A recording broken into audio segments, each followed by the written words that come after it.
Okay, good evening. Uh, do you all remember what we have studied in the last lecture? We have started the lesson Importance of Oceans. I am sharing my screen. Let me know if it is visible.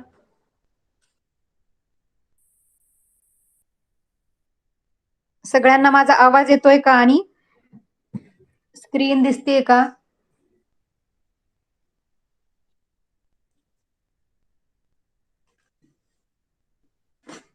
Yes.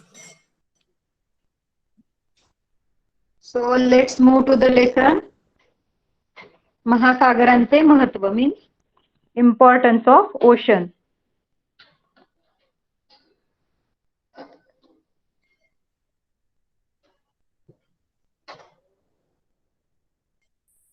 Okay.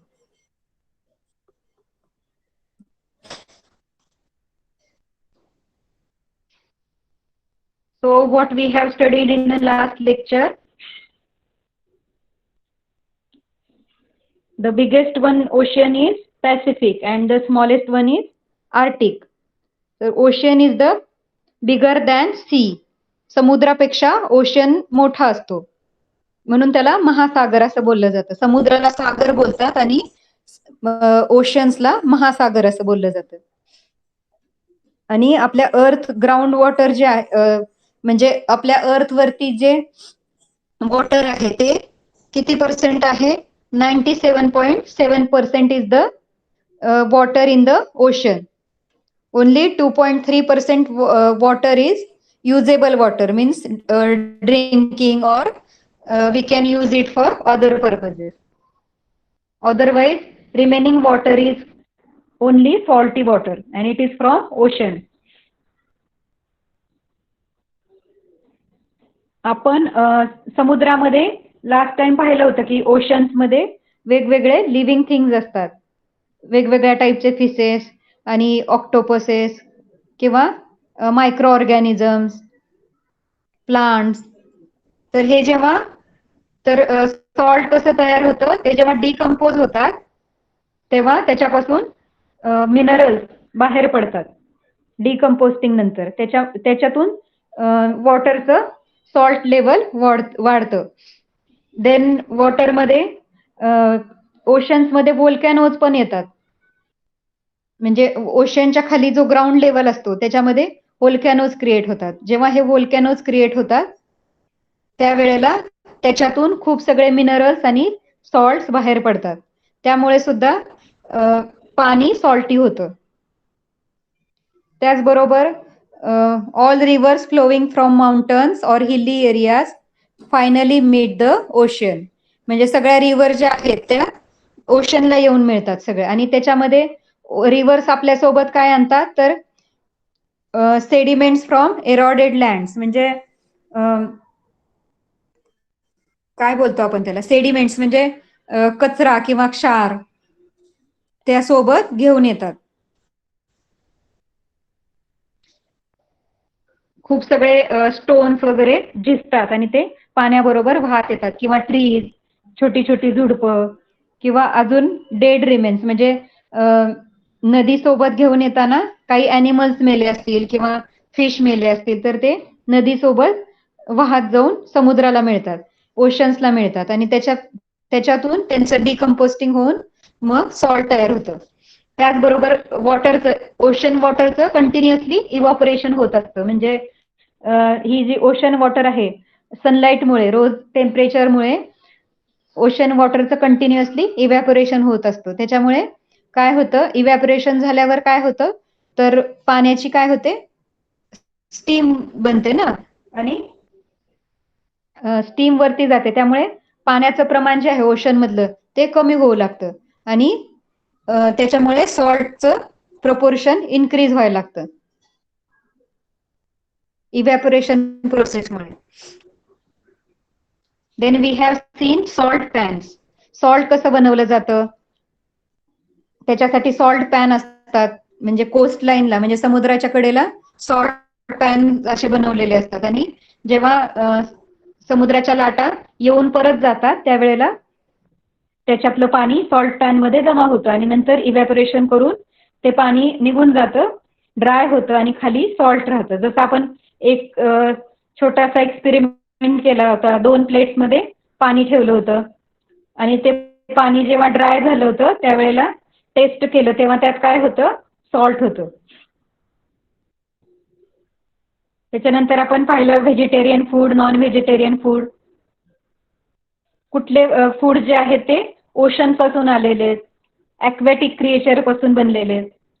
म्हणजे पाण्यातले जे creature असतात, पाण्यामधले animals त्यांच्यापासून बनलेल्या dishes त्या आपण पाहिल्या होत्या. फिश होतं, क्रॅब होतं, प्रॉन्स वगैरे. त्याच्यानंतर ओशन्स अँड क्लायमेट. तर वेगवेगळ्या कंट्रीज दिलेल्या आहेत, प्लेस वेगवेगळ्या different places in the world आणि ते प्लेसेस कुठल्या कंट्रीमध्ये आहेत. त्याच्यानंतर तिथलं मिनिमम टेम्परेचर काय आहे आणि मॅक्सिमम टेम्परेचर काय आहे. त्याच्यानंतर रेंज ऑफ टेम्परेचर. तर रेंज ऑफ टेम्परेचर मध्ये आपण त्याच्यामधला डिफरन्स फाइंड आउट केला होता. तर त्याला बोललं होतं range of temperature. So what is next?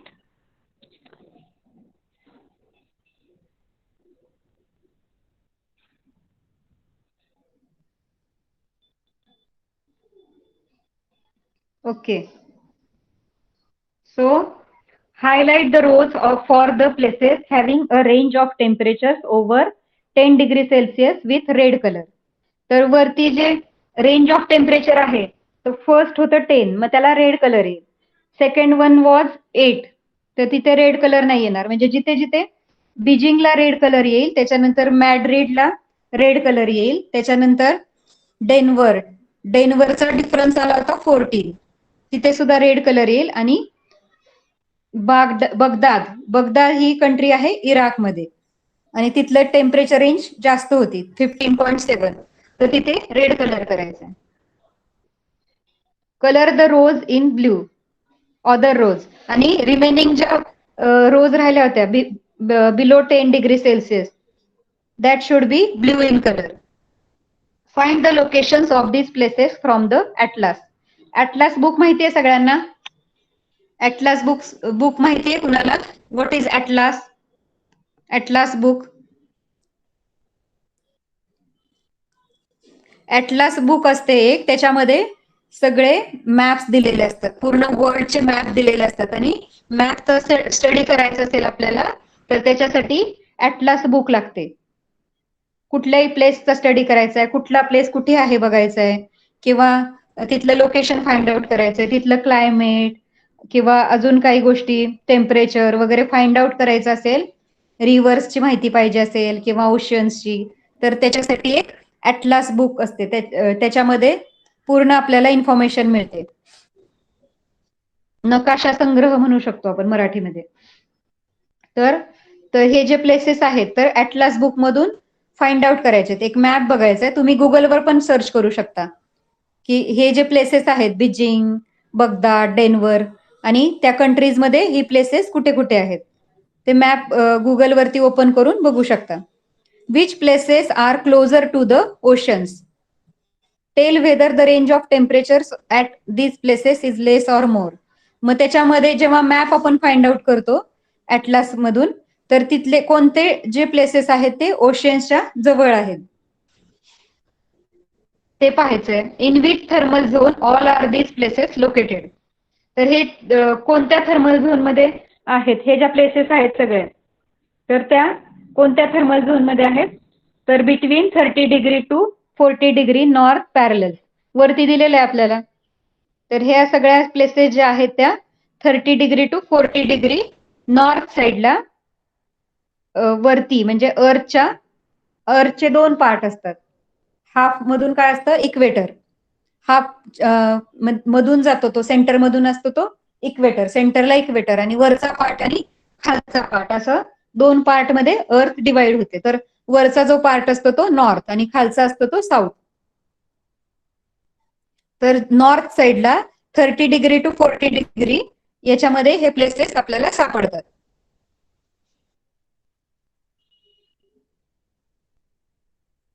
Mention the places having which places are far away from the oceans. Ocean पासून लांबची प्लेसेस कोणते आहेत? Do those places have a greater और स्मॉलर टेम्परेचर रेंज? तर ओशन पासून लांब असतील तर काय डिफरन्स असतो टेम्परेचर मध्ये, आणि ओशनच्या जवळ असतील तर काय डिफरन्स असतो? तर ओशियन पासून लांब असतील तर ऑब्व्हियसली त्याच्यातलं टेम्परेचर, कारण तिथे पाणी नाहीये, पाण्याच्या जवळचा भाग जो असतो तिथे काय असतं, पाण्याचं इव्हॉपरेशन होत असतं कंटिन्युअसली, आणि पाण्यामध्ये इन्व्हायरमेंटमध्ये तिथं व्हेपर असते, दमट हवामान असतं. त्याच्यामुळे काय असतं, ते जे पाणी आहे किंवा स्टीम आहे ते टेम्परेचर ऍब्सॉर्ब करतं. त्याच्यामुळे त्या एरियातलं टेम्परेचर कमी असतं. ओशनच्या जवळचे जे प्लेस असतात तिथलं टेम्परेचर कमी असतं, आणि ओशन पासून लांब असतात तिथलं टेम्परेचर जास्त असतं.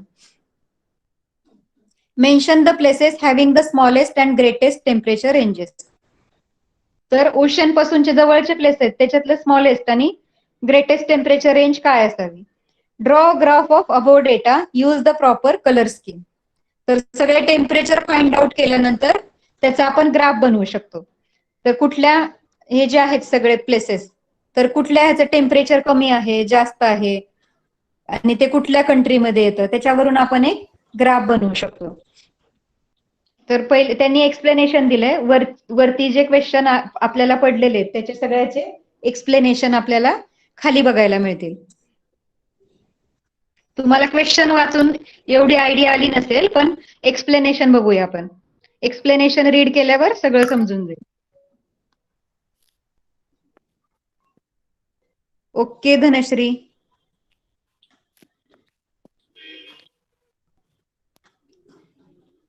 ओके, कोण रीड करेल? लास्ट टाइम कोणी रीड केलं नव्हतं?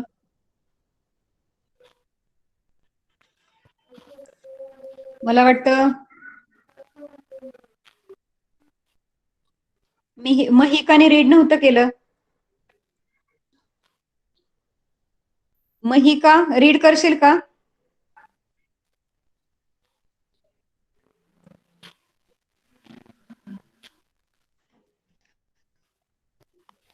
Mahika, are you online? You must have realized from above activity that there are differences in the temperature of different places on the earth. Similarly, there is a difference in the maximum and minimum temperature. This difference is less in coastal region nearest of the sea, while it is more in the sorry.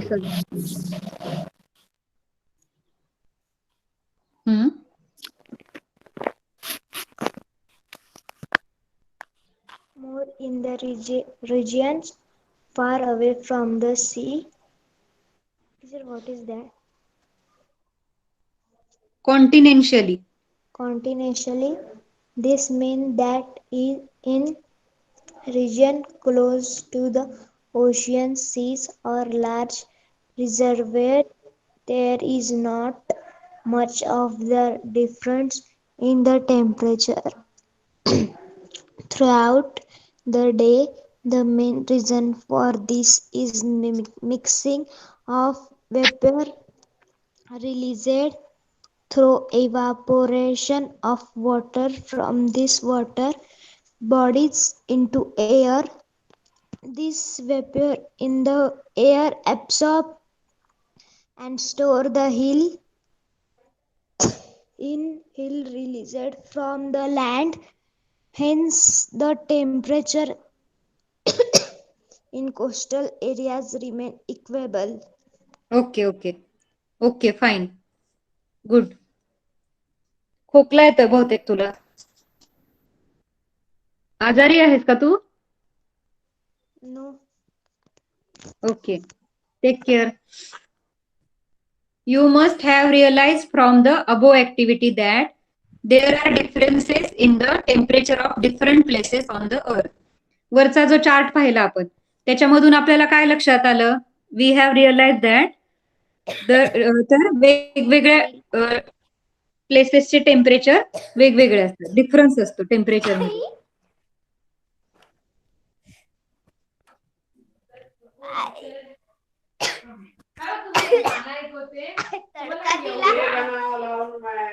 दीपालीचा mic on आहे.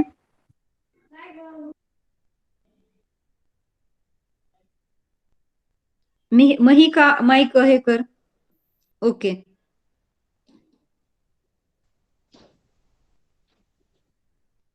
Similarly there is difference in the maximum and minimum temperature. तर आताच वरती पाहिलं maximum temperature होतं आणि एक minimum temperature होतं. दोन कॉलम्स होते त्याच्यामध्ये मॅक्स टेम्परेचर आणि मिन टेम्परेचर म्हणजे मॅक्सिमम आणि मिनिमम त्याच्यातला आपण डिफरन्स काढला होता. तर वेगवेगळ्या ठिकाणचं टेम्परेचर वेगळं वेगळं असतं आणि त्यांचा जो डिफरन्स आहे मिनिमम आणि मॅक्सिमम टेम्परेचरचा तो पण डिफरंट असतो. This difference is less in the coastal region nearest to the sea. म्हणजे हा जो डिफरन्स आहे आपला आला होता ना 10, 8, 10 परत 8 किंवा 9.5 कुठे कुठे 14 आला होता 15.7 आला होता. तर जो मिनिमम डिफरन्स येतो तो म्हणजे काय असतो नियरनेस टू द सी म्हणजे ती जी प्लेस असते ती समुद्राच्या जवळ असते आणि while it is more in the region away from the sea. आणि ज्याच्यामधला डिफरन्स जास्त असतो ती जी प्लेस असते ती सी पासून दूरवर असते फार अवे असते खूप दूर. This means that in regions close to the ocean seas और large reservoirs there is not much of difference in temperature throughout the day. तर ह्याच्यावरून काय कळतं तर जिथे जिथे ओशियन आहेत किंवा समुद्र आहेत किंवा लार्ज रिझर्वायर म्हणजे सरोवर आहेत मोठे मोठे तलाव किंवा सरोवर आहेत तर अशा ठिकाणी काय होतं हे टेम्परेचर डिफरन्स जे असतं ते जास्त चेंज होत नाही दिवसभरामध्ये.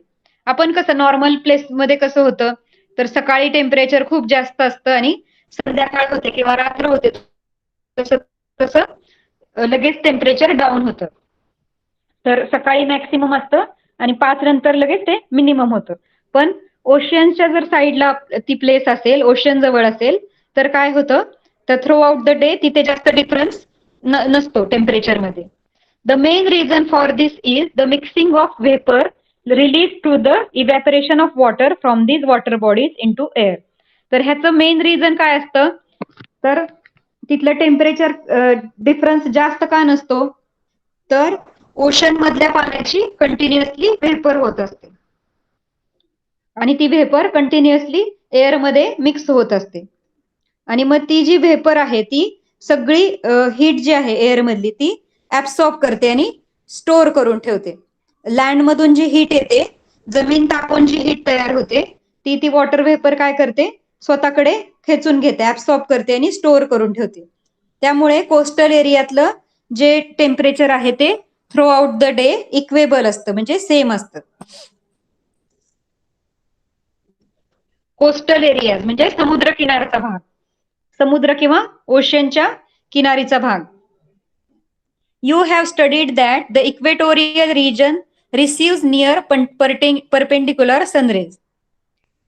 तर तुम्ही इक्वेटर वगैरे लर्न केलं आहे ना. 2 पोल्स असतात south pole north pole equator. तर आठवतंय का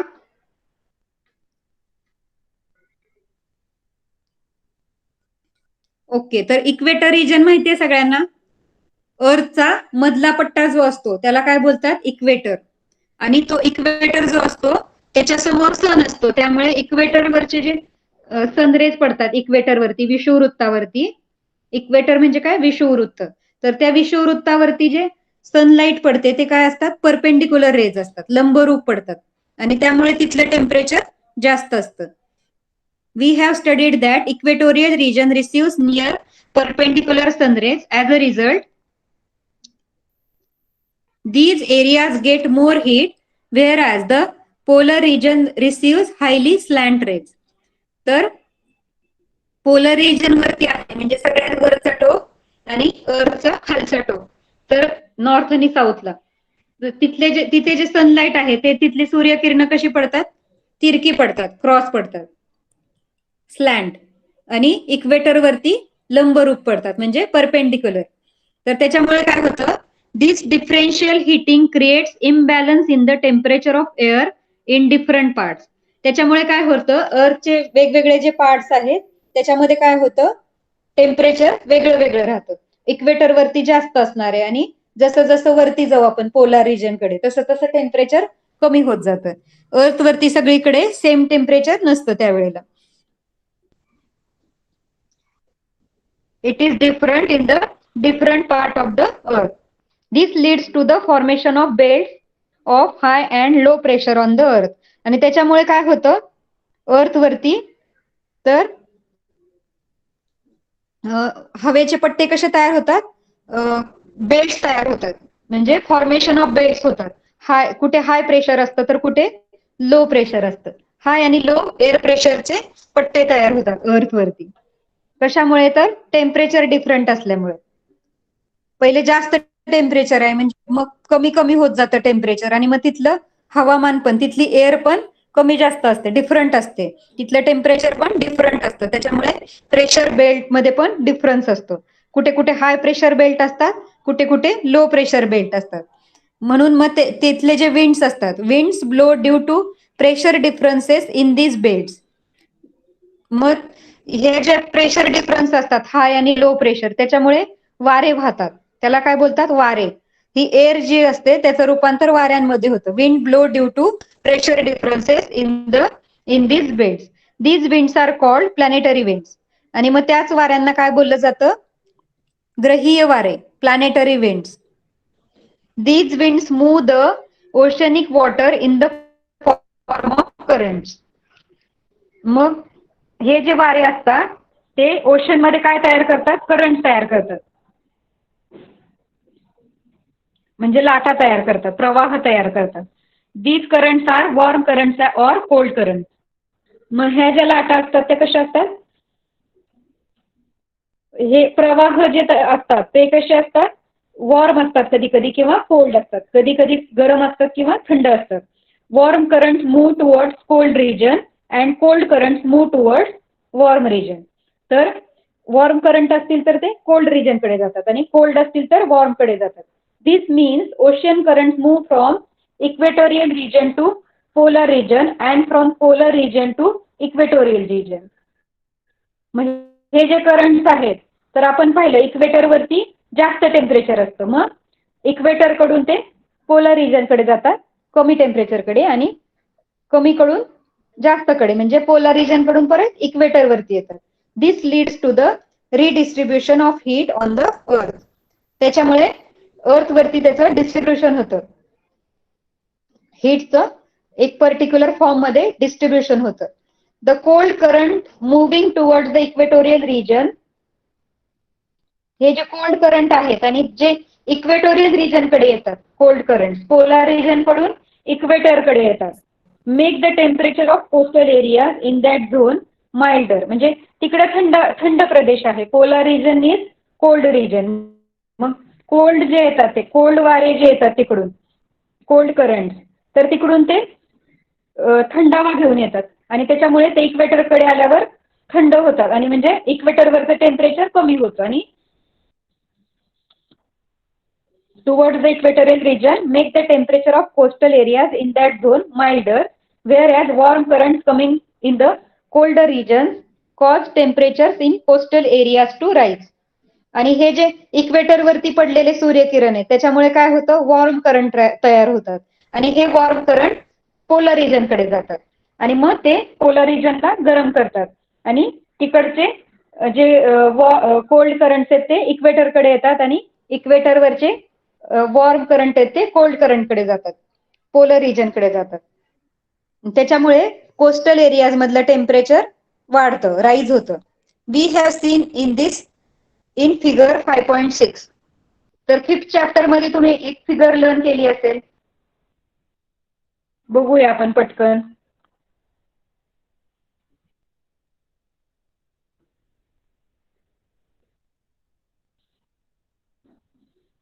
ओके, ही फिगर लर्न केली असेल तुम्ही. तर हे ओशन करंट, तर हे करंट जे आहेत कसे इकडून तिकडे चाललेत, एरोजने दाखवलेले. तर warm current, cold current, warm current जे आहेत ते वरती जात आहेत आणि कोल्ड करंट जे आहेत ते खाली येत आहेत. मध्ये इक्वेटर दाखवलेला आहे. मधला जो डॅशने दाखवलाय तो आहे इक्वेटर आणि पिंक वाले आहेत ते warm current and cold one is blue one is cold current. तर कोल्ड करंट इक्वेटर कडे येत आहेत सगळे. ब्ल्यू एरोज दिसत आहेत तुम्हाला, सगळे खाली येत आहेत ब्ल्यू एरोज. आणि पिंक एरोज जे आहेत ते वरच्या दिशेला जातात, म्हणजे कोल्ड वॉर्म करंट जे आहेत ते कोल्ड कडे जातात आणि कोल्ड करंट्स आहेत ते खाली येतात वॉर्म करंट कडे, इक्वेटर कडे.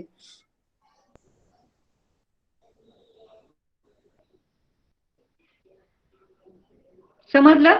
अंडरस्टूड? समजतंय का आपण काय लर्न करतोय? All the students.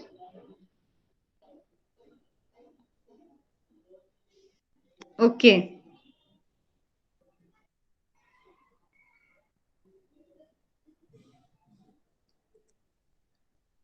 Dhanashree.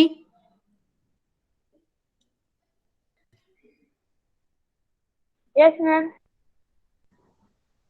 Read next paragraph. 1 minute.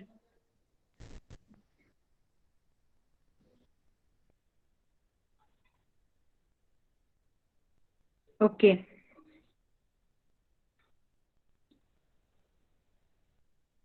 The oceans act as. तिथून रीड करायचंय. The ocean The ocean act has the controller of global temperature in the two ways described above. The oceans have a vast expanse, therefore amounts of vapor Huge. get huge amounts of vapor gets created. This process goes on continuously. From this vapor the earth gets rainfall. Oceans are the source of rains. The rainwater flows through rivers and streams and finally flow back into oceans. This makes it clear that the beginning and end of the water cycle takes place in the oceans. Okay. Very good. The oceans act as. Figure 5.6 बघितली सगळ्यांनी?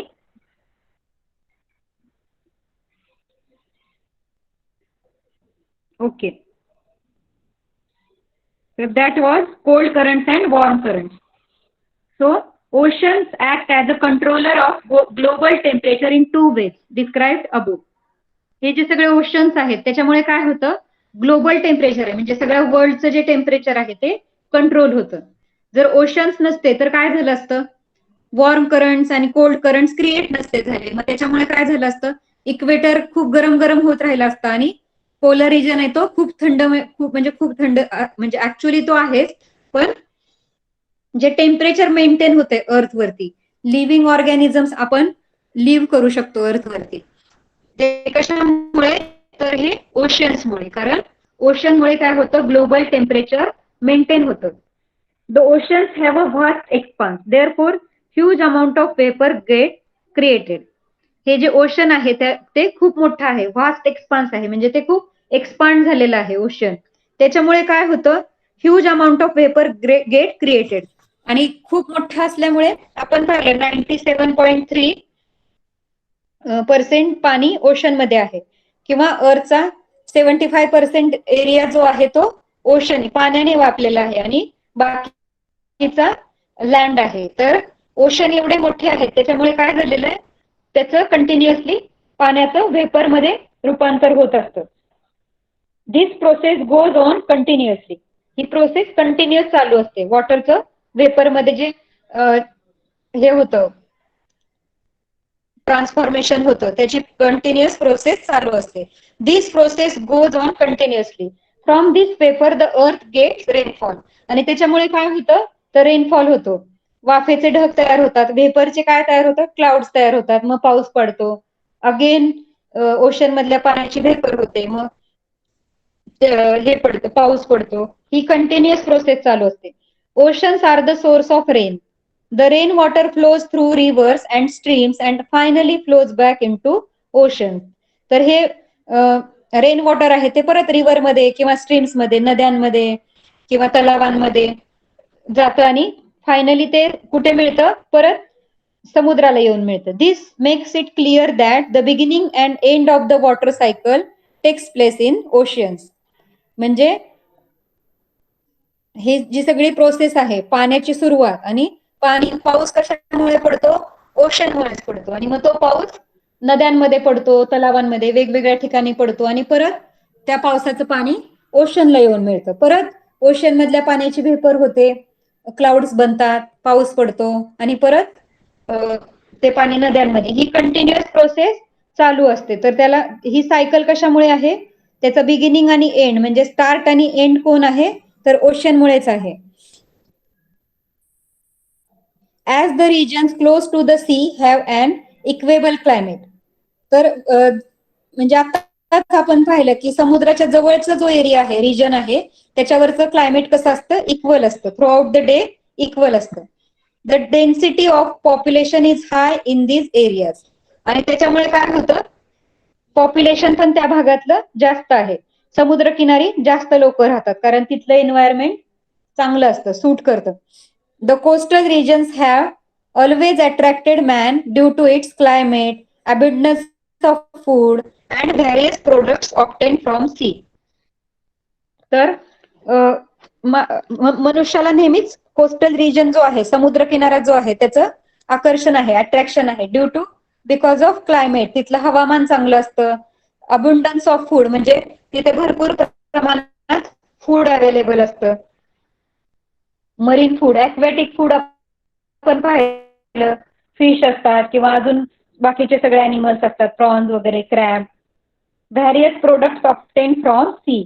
आपण पाहिलं salt मिळतं C मधून किंवा अजून मोती मिळतात, वेगवेगळ्या प्रकारचे प्रोडक्ट, शेल्स वगैरे, त्याच्यापासून खूप प्रोडक्ट्स बनवतात. शेल्स पासून वेगवेगळ्या डिझायनर वस्तू बनवतात. किंवा मग मीठ तर आपलं it's a most important food in our life.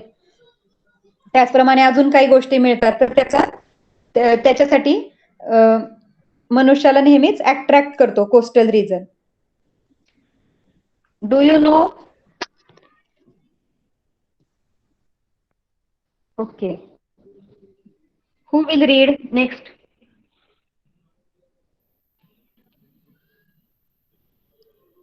मी सांगणार आहे, कोणी रीड करायचंय?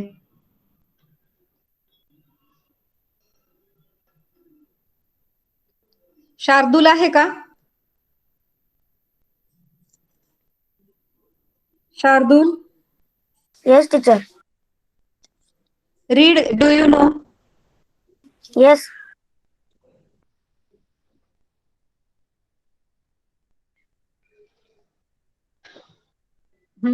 Start reading.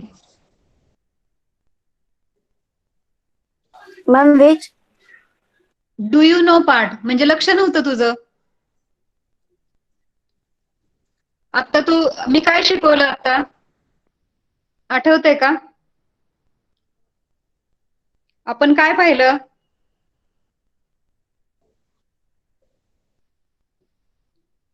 क्लासमध्ये लक्ष द्यायचंय शार्दूल. कोण सांगेल मला आपण काय पाहिलं? मराठीत सांगितलं तरी चालेल. छोटासा 1 लाईन मध्ये सांगितलं तरी चालेल. ओशन बद्दल. हा, ओशन बद्दलच बघतोय आपण, पण त्यातला कुठला पार्ट पाहिला आता आपण? काय पाहिलं आता जे शिकलो आपण, त्याच्यावरून काय कळलं तुम्हाला? थोडंफार कळलं असेल ना?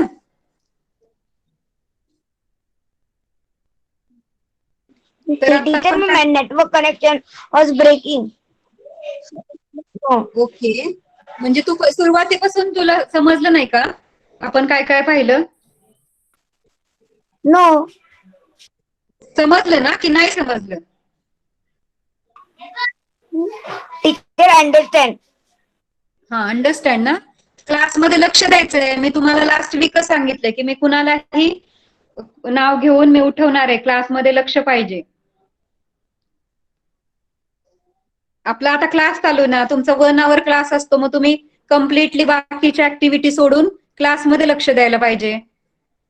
बाकीचं करायला तुम्ही नंतर करू शकता. ओके, मी तुला सांगितलं डू यू नो रीड करायचंय. दिसतंय तुला?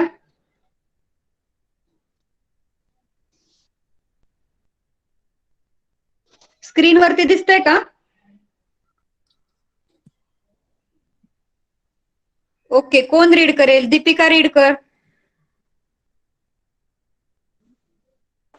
Ma'am, I am audible? Yes yes Deepika read. Do you know? In future, it will be possible to generate electricity with the help of oceanic waves and tides. It is possible to convert the saline ocean water into potable drinking water. This will reduce the scarcity of drinking water to some extent. The drinking water in the city of Dubai in United Arab Emirates is being made available through this method. Okay. In the swampy areas of a sea coast and in the areas of estuaries, the soils are saline and the climate humid. In such areas, mangrove forests with Tiwari and Sundari grow well. The wood of mangrove trees is light and oily. It lasts longer. It is used as fuel and also for shipbuilding. The mangrove forests protect coastal areas from huge waves. These forests also protect the biodiversity in the coastal areas. If these forests are located near coastal towns, they are called the lungs of these towns. Okay, very good. Very voice is also clear and reading is also clear. Good. In future, it will be possible to generate electricity with the help of oceanic waves and tides. Future मध्ये म्हणजे भविष्य काळामध्ये काय होणार आहे? Technology अशी improve होते day by day, आपण बघतोय. तर इन फ्युचर मध्ये काय होणार आहे? तर इलेक्ट्रिसिटी हे ओशनिक वेव्ज आहेत, म्हणजे समुद्रावरच्या ज्या लाटा आहेत, टाइड्स आणि वेव्ज, तर त्याच्यापासून आपल्याला इलेक्ट्रिसिटी जनरेट करता येऊ शकणार आहे इन फ्युचर. आणि it is possible to convert saline ocean water into potable drinking water. Potable म्हणजे काय? पॉट मध्ये ठेवतो ना आपण. ड्रिंकिंग वॉटर कुठे असतं? आपलं पॉट मध्ये असतं. तर हे जे आहे सलाइन वॉटर, ओशन मधलं वॉटर कसं आहे? सलाइन आहे, म्हणजे क्षारयुक्त आहे किंवा खारट असतं ते पाणी. तर त्याला आपण कन्वर्ट करू शकतो ड्रिंकिंग वॉटर मध्ये. This will reduce the scarcity of drinking water to some extent. मग त्याच्यामुळे काय होतंय? पाण्याची जी कमतरता आहे, स्कार्सिटी म्हणजे काय? पाण्याची कमतरता, तर ती काही प्रमाणात कमी होऊ शकते जर आपण ओशन वॉटरचं जर ड्रिंकिंग वॉटर मध्ये कन्वर्ट करायला शिकलो, तर त्याच्यामुळे पाण्याची जी कमतरता आहे ती कमी होऊ शकते. The drinking water in the city of Dubai and United Arab emirates म्हणजे UAE, तर ह्या 2 सिटी ज्या आहेत तिथे ड्रिंकिंग वॉटर हे अशा पद्धतीने बनवलं जातं. ओशन वॉटरला कन्वर्ट करून तिथे ड्रिंकिंग वॉटर मध्ये कन्वर्ट केलं जातं आणि त्यासाठी ते युजेबल होतं लोकांसाठी दुबई आणि UAE मध्ये. In the swampy areas of sea coast and in the areas of estuaries, तर खाडीचा भाग असतो त्याला इस्ट्युअरीज म्हणतात, आणि सी कोस्ट म्हणजे समुद्राच्या बाजूचा भाग. तर समुद्राच्या बाजूचा जो दलदलीचा भाग असतो, स्वॅम्पी म्हणजे काय? घसरडा किंवा दलदलीचा भाग. The soils are saline and the climate humid. मग तिथली सॉइल कशी असते? तर सलाइन असते, म्हणजे क्षारयुक्त असतं, सगळं मीठ असतं त्या पाण्यामध्ये. आणि क्लायमेट पण कसं असतं? दमट असतं, ह्युमिड.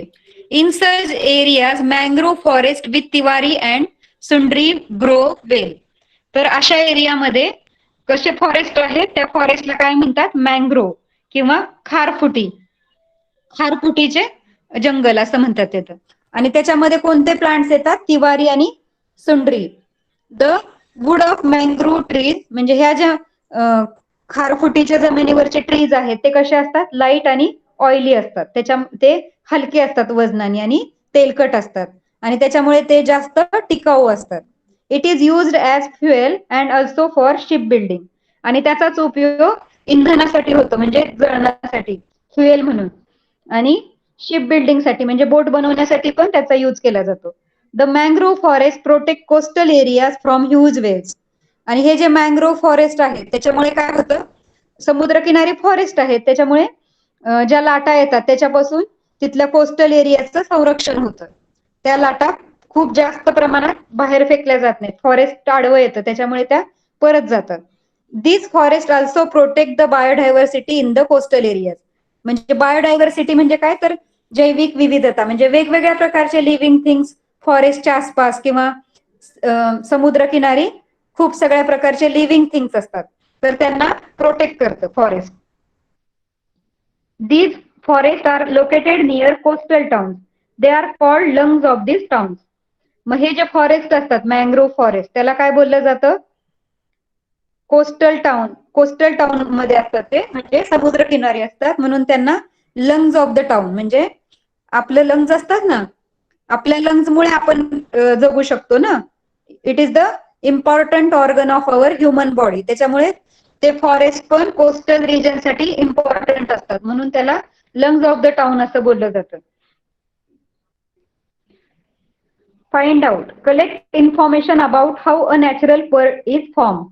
नॅचरल पर्ल म्हणजे मोती कसा बनतो ते तुम्हाला फाइंड आउट करायचंय, गुगलवर सर्च करायचंय. Which oceanic organism develop it, एक लिव्हिंग ऑर्गॅनिझम असतो त्याच्यावरती तो मोती तयार होतो, शेल मध्ये तयार होतो तो मोती. In which sea it is found in India, आणि इंडियामध्ये कुठे सापडतो तो.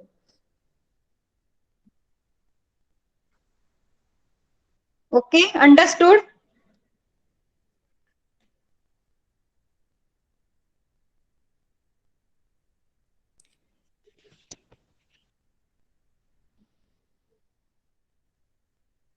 बायवॉल, व्हॉट इज बायवॉल?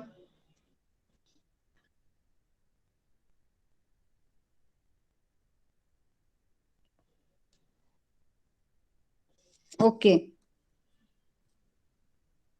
येस, शिंपले. ओके, शिंपल्यांमध्ये मोती सापडतो ना, पण तो एका लिव्हिंग ऑर्गॅनिझम मुळे तयार होतो. तो जो मोती आहे that is because of one living organism, तर ते फाइंड आउट करायचंय.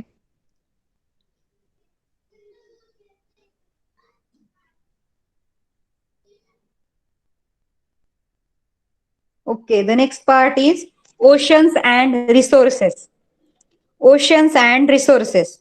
We have seen earlier that we obtain salt, fish, shells and other products from the ocean. आपण याच्या आधी सगळं पाहिलंय की ओशन मधून आपल्याला सॉल्ट भेटतं, मीठ भेटतं, वेगवेगळ्या प्रकारचे फिश भेटतात, शिंपले भेटतात, शेल्स भेटतात आणि दुसरे काही प्रोडक्ट्स पण भेटतात. Besides this, we get minerals like iron, lead, cobalt, sodium, manganese, chromium, zinc, etc. तर हे सगळे मिनरल्स पण आपल्याला ओशन मधून मिळतात. We also get mineral oil and natural gas. तर ओशन मधून आपल्याला मिनरल ऑइल आणि नॅचरल गॅस पण भेटतो. तर त्याच्यामधले जे अॅनिमल्स आहेत ते जेव्हा डाय होतात तेव्हा ते डिकम्पोज होतात आणि त्याच्यामधून काही ऑइल रिलीज होतं किंवा नॅचरल गॅस रिलीज होतो आणि तो आपण कलेक्ट करू शकतो. ह्युमन बिंग्स ते कलेक्ट करतात. We get precious items like pearl, corals or ornamentals atom like shells, as also medicinal plants from the sea. तर समुद्रातूनच आपल्याला औषधी वनस्पती सुद्धा मिळतात. समुद्रामध्ये ज्या काही वनस्पती असतात त्याचा उपयोग मेडिसिन्स बनवण्यासाठी पण होतो, किंवा मोती, कोरल्स वगैरे अशा टाईपचे आपल्याला शंख शिंपले भेटतात. Oceanic transport.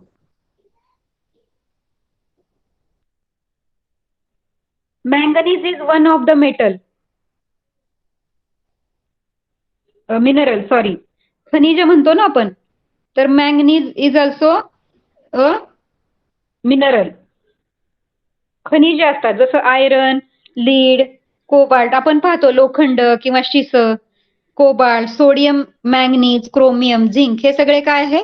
मिनरल्स आहेत, खनिजे आहेत. लोखंड, शिस किंवा ते आपण मॅंगनीज रेग्युलरली नाही बघत, पण लोखंड माहितीये सगळ्यांना, लीड माहितीये, लीडचा उपयोग होतो बऱ्याचशा गोष्टींमध्ये.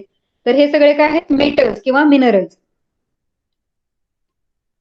Cobalt, sodium, manganese, chromium, zinc हे सगळे आहेत minerals.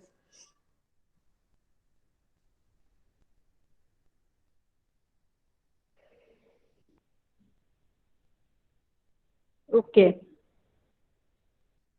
So, who will read next?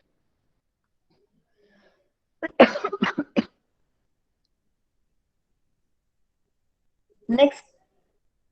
Okay, Aditi, read. Oceanic transport. Hello. Yes. Oceanic transport. Oceans have provided us the most economic option of transportation. Large scale transport of goods is carried out with the help of ships, travelers, boats, etc. Figure 6.8. International trade is carried out on a large scale using waterways. Countries like Spain, Norway, Japan have a good coastline. Due to goods transport by ocean routes, these countries have gained importance. Okay, good. तर आता आपण पाहिलं की oceans पासून आपल्याला काय काय मिळतं. What we have get from oceans, like minerals, natural gas, mineral oil किंवा फॉरेस्टमुळे ओशन मध्ये जे फॉरेस्ट असतं, मॅंग्रोव्ह फॉरेस्ट, त्याच्यामुळे कोस्टल रिजनचं कसं प्रोटेक्शन होतं. सॉल्ट मिळतं आपल्याला, वेगवेगळ्या प्रकारचे फिश मिळतात. तर ओशन मधून ट्रान्सपोर्ट पण, ओशनचा यूज ट्रान्सपोर्टसाठी मोठ्या प्रमाणावर केला जातो. एका कंट्रीमधून दुसऱ्या कंट्रीमध्ये जायचंय तर, किंवा एका कॉन्टिनेंट मधून दुसरीकडे जायचंय तर ओशनचा यूज केला जातो. कारण ओशनिक ट्रान्सपोर्ट जे आहे ते कसं आहे? स्वस्त आहे. मोस्ट इकॉनॉमिक ऑप्शन म्हणजे स्वस्त ऑप्शन आहे, जे फ्लाईटनी आपल्याला आपण थ्रू एअर पण जाऊ शकतो, फ्लाईटनी किंवा विमानाने. पण ओशन मधला ट्रान्सपोर्ट आहे, आपण कॅरी नाही करू शकत. हे जे ट्रान्सपोर्ट असतं ते थाउजंड्स ऑफ टन्स असतं ना. तिकडून आपल्याला काही इम्पोर्ट एक्सपोर्ट करायचे दुसऱ्या कंट्रीमधून, किंवा आपल्या कंट्रीमधून त्यांना तिकडे काही गोष्टी एक्सपोर्ट करायच्या. इम्पोर्ट म्हणजे तिकडून मागवणे, आणि एक्सपोर्ट म्हणजे आपण काही वस्तू तिकडे पाठवणे, सेंड अँड रिसीव्ह. तर ह्या ज्या गोष्टी असतात त्या करण्यासाठी हा जो ओशनचा वे आहे, ओशन मधून जो ट्रान्सपोर्ट होतो तो स्वस्त आहे. Large scale transport of goods is carried out with the help of ships. तर मोठ्या प्रमाणावरचं जे ट्रान्सपोर्ट आहे, लार्ज स्केल म्हणजे खूप थाउजंड्स ऑफ किलोग्रॅम जे मटेरियल असतं ते कॅरी करण्यासाठी शिप यूज केले जातात. शिप्स किंवा ट्रॉलर्स, बोट एक्सेट्रा. शिप, ट्रॉलर्स, बोट हे सगळे शिपचेच प्रकार आहेत, पण सायझेस मध्ये फरक असतो.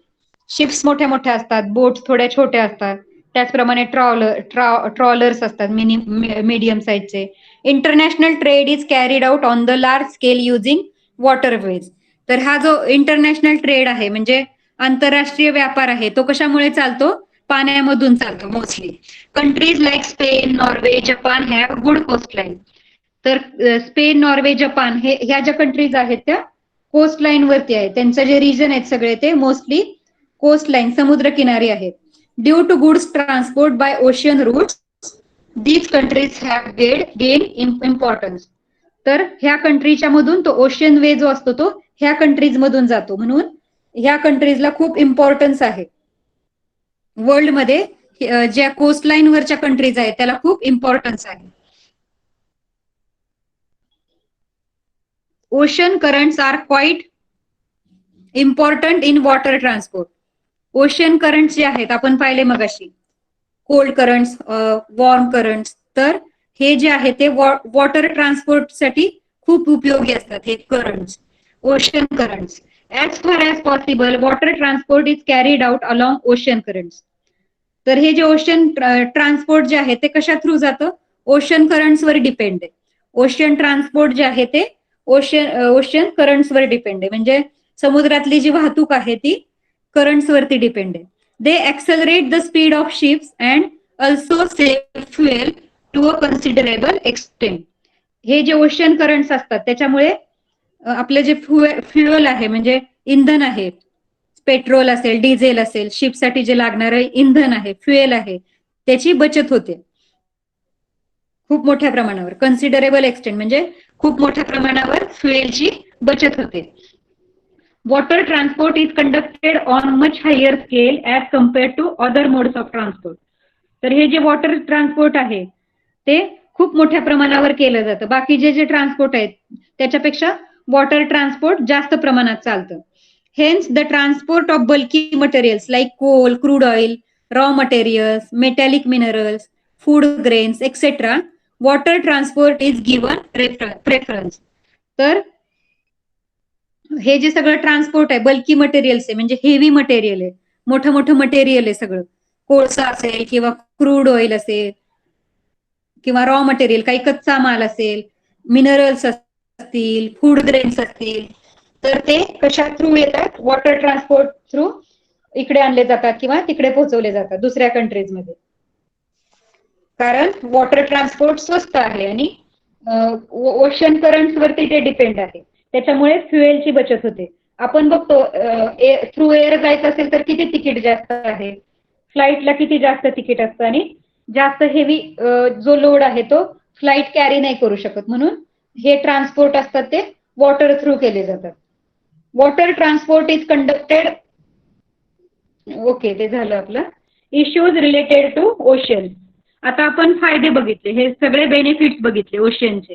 तर ओशन मधून काय काय भेटतं आपल्याला, ट्रान्सपोर्ट कसा होतो, ट्रान्सपोर्ट कसा स्वस्त आहे, it is the cheaper than air transport. तर त्याचे काही जसे बेनिफिट्स होते ओशनचे तसेच काही इश्यूज पण आहेत, त्याच्यामध्ये काही प्रॉब्लेम्स पण आहेत. तर ओशन मध्ये काही प्रॉब्लेम्स पण आहेत. Understood?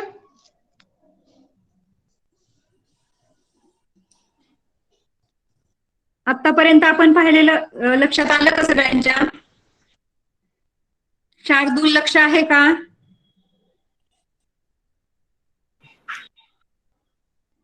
Shardul, understood? Okay. So अनघाला रीड करायचंय का? तू रीड केलं का अनघा? आजच्या लेक्चर मध्ये नाही रीड केलेलं मी. ओके, कर मग. Issues related to oceans. About 70.80% of the surface of the earth is occupied by water. In order to fulfill these requirements, man undertakes many activities. This leads to the production of huge amounts of different types of waste.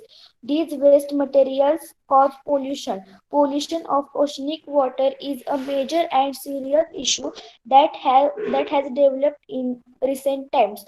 Oil spills, figure 6.9. Ma'am पुढचं. Okay. Releasing the waste produced in the coastal cities into the seas. Okay. Materials thrown out from ships, exploitative fishing, cutting of mangrove forests in coastal areas, disasters caused by the water mains, sewage released by industries and cities, figure 6.10, excavation carried out in the seas. All the things Okay. It's okay. Anagha. Okay, well done students. 6 standard students are better than 7 standard. 7 स्टँडर्डच्या मुलांपेक्षा तुमचं reading छान आहे. Very good. About 70.8% of the surface of earth is occupied by water. तर अर्थवरचा maximum surface जो आहे तो वॉटरने occupy झालेला आहे 70.8. In order to fulfill his requirement, man undertakes many activities. These lead to the production of huge amounts of different types of waste. तर अर्थवरती काय आहे, land bodies कमी आहे, जमीन कमी आहे आणि पाण्याचा एरिया जो आहे, वॉटर बॉडीज जास्त आहेत, 70.8% आहेत. तर त्याच्यामुळे काय होतं, तर ह्युमन बिंग जे असतात ते काय करतायत, तर त्यांचं जे वेस्ट मटेरियल आहे, आपल्या प्रोडक्शन मधून जे वेस्ट मटेरियल राहतं, खूप सगळ्या इंडस्ट्रीज आहेत किंवा आपण डे टू डे लाईफ मध्ये ज्या गोष्टी यूज करतो आणि त्यानंतर वेस्ट होतात, मग हे जे वेस्ट जे प्रोडक्ट आहेत ते ओशन मध्ये थ्रो करतात. These waste materials cause pollution. आणि त्याच्यामुळे काय होतं, ओशन मध्ये पोल्युशन क्रिएट होतं, प्रदूषण होतं. Pollution of oceanic water is a major and serious issue that has developed in recent time. म्हणजे आत्ताच्या काळामध्ये, रिसेंट टाइम्स मध्ये हे जे ओशनिक वॉटर पोल्युशन आहे ते खूप मोठं आणि मेजर आणि सिरियस इश्यू बनलेला आहे. खूप सिरियस इश्यू बनलेला आहे हा वॉटर पोल्युशनचा. तर काय होतं, जेव्हा आपण ट्रान्सपोर्ट करतो, ओशन मधून जे ट्रान्सपोर्टेशन होतं त्याच्यामध्ये क्रूड ऑइल वगैरे इकडून तिकडे नेलं जातं, ट्रान्सपोर्ट केलं जातं. त्याच्यामुळे ऑइल स्पिल्स म्हणजे ते ऑइल पाण्यामध्ये सांडतं, त्याच्यामुळे ओशनच्या वॉटरचं पोल्युशन होतं. Releasing the waste product in the coastal cities into the seas. आणि कोस्टल वरती जे सिटीज आहेत, समुद्रकिनारी जे शहर आहेत, त्यांचं ते वेस्ट प्रोडक्ट काय करतात, जे गार्बेज आहे किंवा वेस्ट आहे ते समुद्रामध्ये टाकतात. त्याच्यामुळे तिथलं ओशन वॉटर आहे ते पोल्यूट होतं. Materials throw out from the ships. Ships मधून खूप सगळे शिप्स जातात ओशन मधून, काही 1-2 शिप्स नसतात, तर ते खूप जास्त प्रमाणावरती ट्रान्सपोर्ट होतं एका कंट्रीमधून दुसऱ्या कंट्रीमध्ये. तर त्याच्यातला जो कचरा आहे तो याच्यामध्ये टाकला जातो, ओशन मध्ये टाकला जातो. एक्सप्लॉयटेटिव्ह फिशिंग, खूप मोठ्या प्रमाणावर फिशिंग होते, तर त्या फिशिंग मधून सुद्धा पोल्युशन होतं. Cutting off mangrove forest in coastal areas.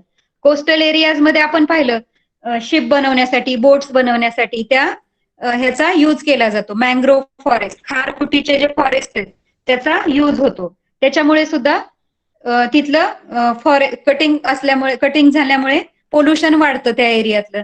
झाडं जर नसतील तर त्या कुठल्या एरियामध्ये प्रदूषण वाढतं, कारण ट्रीज गिव्हज अस ऑक्सिजन, है ना. तर ट्रीज जेव्हा कट डाऊन होतात त्यामुळे वातावरणातला कार्बन डायऑक्साईड वाढतो, त्याच्यामुळे ऑटोमॅटिकली पोल्युशन होतं. डिझास्टर कॉज बाय, हे जे असतात फॉरेस्ट जे असतात ते पोल्युशनला ऍब्सॉर्ब करतात आणि आपल्याला फ्रेश एअर देतात. Disaster cause by water mines. तर याच्यामध्ये पाण्यामध्ये सुद्धा खोदकाम केलं जातं, मायनिंग केलं जातं, तर त्याच्यामुळे सुद्धा डिझास्टर येतात, अर्थक्वेक येऊ शकतात किंवा अजून काही डिझास्टर्स असतात, तर ते ह्या मायनिंगमुळे येतात. Sewage released by industries and cities. तर इंडस्ट्रीमधून हे सीवेज बघा ओशन वॉटर मध्ये सोडलेलं आहे, तिथे इंडस्ट्री आहे एक, आणि अशा खूप सगळ्या इंडस्ट्रीज असतात कोस्टल रिजन मध्ये. तर त्याचं जे वेस्ट वॉटर आहे ते समुद्रामध्ये सोडलं जातं, त्याच्यामुळे वॉटर पोल्यूट होतं. जस्ट 1 मिनिट वेट करा सगळ्यांनी, don't leave the meeting. All the things listed above lead to the large scale of pollution in ocean water. मग ह्या सगळे जे पॉइंट्स बघितले त्याच्यामुळे ओशन वॉटर पोल्यूट होतं. In some coastal region are proving to be death traps of aquatic animals. आणि मग ह्या पोल्युशनमुळे काय होतं, एक्वॅटिक अॅनिमल जे असतात त्यांची डेथ होते, प्राणी जे आहेत त्याच्यामध्ये समुद्रामधले त्याची डेथ होते पोल्युशनमुळे. As a result many aquatic animals are under the threat of being extinct. त्याच्यामुळे काय झालेलं आहे, तर खूप सगळे अॅनिमल्स आता नाहीशी होण्याच्या मार्गावर आहेत. एक्सटिंक्ट म्हणजे काय, कायमस्वरूपी नाहीशी होणे. त्यांच्या ज्या काही प्रजाती आहेत, त्यांचे जे काही टाईप्स आहेत, फिशेसचे काही टाईप असतील किंवा अदर अॅनिमल्स, तर त्या नाहीशा होण्याच्या मार्गावर आहेत. For example blue whale, some types of sea turtles, dolphins. तर टॉर्टॉइज असतात काही प्रकारचे, डॉल्फिन्स आहेत किंवा ब्ल्यू व्हेल मासा आहे, तो नाहीशा होण्याच्या मार्गावर आहे. A larger proportion of surface of earth is occupied by water. Most water is salty. Living world is in this salty water is suffering from the pollution caused by man. We must avoid this. म्हणजे आपण water pollution आहे ते avoid केलं पाहिजे. त्याच्यामुळे large portion जो आहे तो अर्थचा पाण्याने ऑक्युपाईड झालेला आहे. आणि हे सगळं वॉटर जे आहे सॉल्टी आहे. आणि हे लिव्हिंग वर्ल्ड जे आहे ते सॉल्टी वॉटर मधलं लिव्हिंग वर्ल्ड आहे, त्यांना खूप त्रास होतोय, ते खूप सफर करतायत ह्या पोल्युशनमुळे. त्याच्यामुळे आपण ह्या सगळ्या गोष्टी अवॉइड केल्या पाहिजे. Understood? Okay, one more page is left. Okay, we will see it in the next lecture. Okay, students, thank you. Bye bye. Good night. Bye, ma'am. Bye, teacher. Bye. Keep studying. Keep reading. Bye, ma'am. Nice session. Bye. Bye bye. I will upload homework on Google Classroom.